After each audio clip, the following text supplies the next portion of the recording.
I love surprises as much as the next duelist out there, and when I saw that we got more Lunalight cards this evening, I was like, huh, didn't expect this. So for those of you that don't know, Lunalights have kind of just always been there. They're like the Pendulum Unload deck.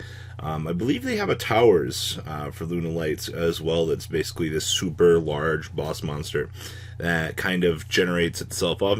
I know for a little while Lunalights were making some sort of attempt to be a decent tier 2 deck, I think. So to see more support like this is genuinely super warranted. So I see we're getting a new fusion coming in at 3K, and then I believe two more little friends to join us, along with some Soul and Trap card support. So, Lunalight Saber Dancer, 3026, 3 Lunalight monsters to make it. So, at least it's generic.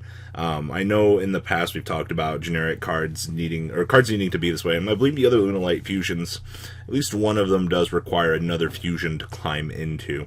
So, must be fusion summoned. Okay, so this is okay. That's a hard restriction. So you can only use this card's third effect once per turn. So gains 200 attack for each beast warrior that is currently banished or in your graveyard. That's actually not bad, considering the fact that she starts off at 3,000, being able to climb individually higher ranks. Okay, so she's going to be a beat stick. Cannot be targeted by your opponent's card effects. Holy crap. Okay, so I believe we also had another boss monster with the same restriction. And then during your main phase, except during the turn that this card was sent to the graveyard, banish this card from your graveyard, then target one fusion monster you control. It gains 3,000 attack until the end of the turn.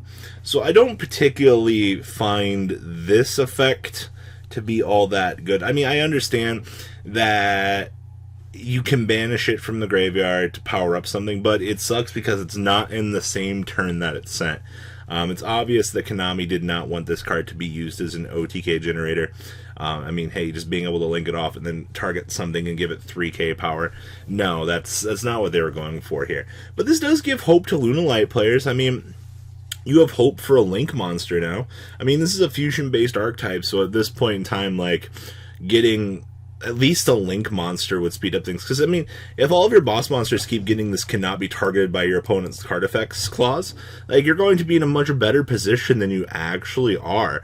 So, I would take it very, very, very literally that you might be getting that big Link monster. Because Harpies just got theirs literally yesterday in the Link Brains pack. So, I would not be shocked that Lunalights would not follow suit. Now, Lunalight Emerald Bird. Is it this thing? Yeah, this is a cat, right? Like, okay. So 1,200, 1,000. Yeah, it is this one. So level 4, Dark Beast Warrior. So once again, we are continuing on with the trend of Beast Warriors here. So you can only use this card's first and second effects each per turn. So if this card is normal or special summon, you can send one Lunalight card from your hand to the graveyard, and if you do, draw one card. Okay, I'm very partial to effects that need to generate advantage, but don't some of the Lunalights all have effects, and like, don't you like want a toolbox for them? So I mean, this might not be that bad. And if this card is sent to the graveyard by a card effect, you can target one level 4 or lower Lunalight monster you have that is currently banished or in your graveyard, and special summon it in defense mode, but its effects are negated. Okay. Hold up here. So, if you were to have a second copy of this when you normal summon or special summon it, you can go ahead and discard it to draw a card, and then you can go ahead and use this, bring back another Lunalight. Now, they did put the hard restriction that you can't revive a fusion monster, because it does say level 4 or lower, so they're covering their butts in that aspect. They don't want you to abuse it. Same thing with whatever you bring back is going to have its effect negated.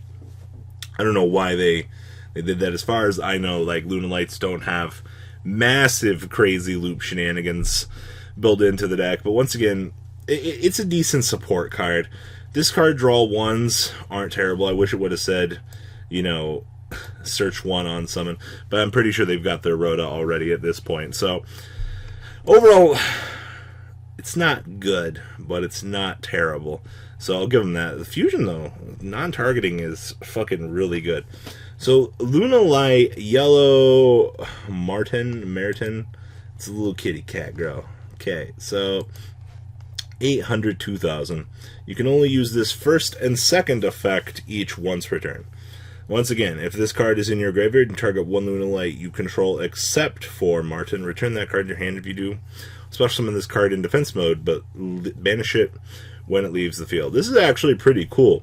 So, recurring fusion materials are not bad, because especially up here with the fusion, the fact that it has to be 3, so if you fusion it off and you have a Lunalight on your field, bouncing it back to your hand just for more generalized extenders isn't going to be a bad thing. And then if this card is in your graveyard, or sent to the graveyard because of a card effect, you can add one Lunalight, a spell and trap card, from your deck to your hand. This is the style of effect that I like. Literally, once again, Mr. Emerald Bird here, discard, go ahead and recruit for, Glass Bottle, or any of the other good support cards that you know you're going to need for the game. Not bad at all. But really, this card's really good, I feel like. The generalized recursion bouncing back, just to make sure that, hey, you have an extra fusion material, being able to dump this off to go search for whatever new support card, or, Lunalight Bottle and things like that, doesn't seem too damn bad to me. Overall, once again, when your fusion monsters say blah blah blah blah unaffected large beat sticks, yeah, you're doing something right. Now, Lunalight Serenade Dance should be the spell here. Oh no, it's the continuous trap card. Okay, so you can only use the second effect of this card's name once per turn. I'm gonna tell you straight up, I'm still very irrational towards trap cards. Unless the trap card says, basically, do X broken effect, it's usually gonna suck. So, restriction of second effect. Okay. So when a fusion monster is fusion summoned to your field, you can target one of those monsters and apply the following effect. So I get to target my fusion monster to do something. So you can special summon one Lunalight token, level 4, 2000, 2000 to your opponent's field, or that target gains 500 attack for each monster your opponent controls. What? Okay, so I can give my opponent a Lunalight token, and I can also just target, just get a power boost too. That doesn't seem very good. During your main phase, you banish this card from your graveyard, send one card from your hand to the graveyard, and if you do, special summon one Lunalight monster from your deck. Alright, so I don't dislike this effect. But why are they hard restricting it to during the main phase? Also, why do I have to discard for this effect? Other decks get this same exact treatment for free. But you're telling me over here that I'm going to have to discard a card for this? That doesn't seem too good. Maybe it's just me, but I don't know. I'm not a big fan of effects that I'm going to have to pay for. But, I mean, hey, you know what? You discard this and just load it in the graveyard and you get to special summon whatever Lunalight you want from your toolbox. Seems pretty okay, I guess, in that sense.